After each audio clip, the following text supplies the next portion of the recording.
Global flashpoint. Can Trump really stop a nuclear meltdown between India and Pakistan? Well, we know there's a temporary peace deal, but let's face it, the devil's always in the details, and temporary pumping the brakes is a lot different than working out permanent security relationships between the two countries. Let's dive deeper. India and Pakistan are closer to war than any other time in a decade.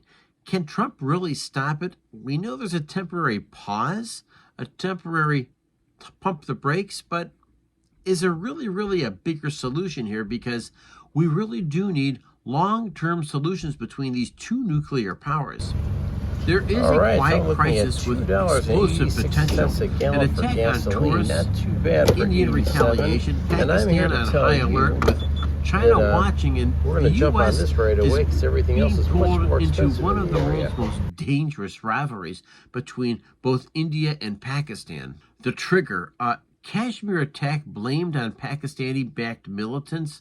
Terrible news anytime you're talking about militants. And of course, India has to respond, right? So they respond with 9 airstrikes across the border into this territory. And of course, with that, right away, both sides posturing with nuclear rhetoric really turns state TV on both sides in kind of a boxing arena where both India and Pakistan are exchanging rhetoric, and dangerous rhetoric, stuff that's not good for anybody. It's not good for Pakistan, not good for India, and definitely not good for the rest of the world. Let's continue, because Donald Trump really does play a role here. So what exactly is Trump's role? Well, he has ties with Modi and Khan. And folks, I've got to put my thumb on the scale here that he has much deeper relationships with Modi here. And we know that the United States is just working out trade arrangements with the two countries. Heck, the Vice President of the United States just visited India. So we get that, but let's play the story out a little bit more, because Trump really does want to broker a ceasefire between these two countries, but he definitely doesn't want to be the guy who inflames tensions between the two either, because using the threat of economic sanctions as leverage, the United States all of a sudden is in a position to kind of put a little bit of pressure on one party or both parties. And maybe sometimes the United States might seem to be a bit of a bully, but in this case, if we can preserve peace and find workable solutions that work for both countries on a long-term basis, I think we're much better off ahead. And of course, that's kind of the way this needs to be led. It needs to be led by an honest third-party broker like the United States.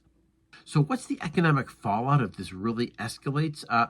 War really could disrupt global shipping through the Indian Ocean, and that really is a super powerful lane between all world trade and, of course, the subcontinent of Asia, the rest of Asia. Another thing to take into consideration, we really don't want to see the United States military logistics in Asia and the Pacific Ocean crippled whatsoever with some kind of a conflict between these two countries.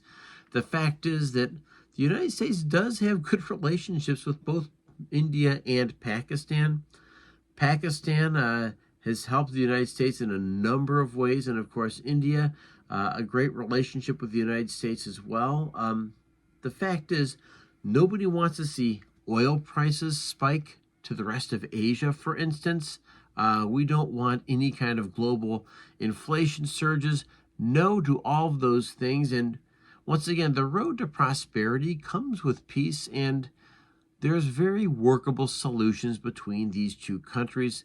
The United States must play the honest broker here and not just, once again, put the pause button on or pump the brakes.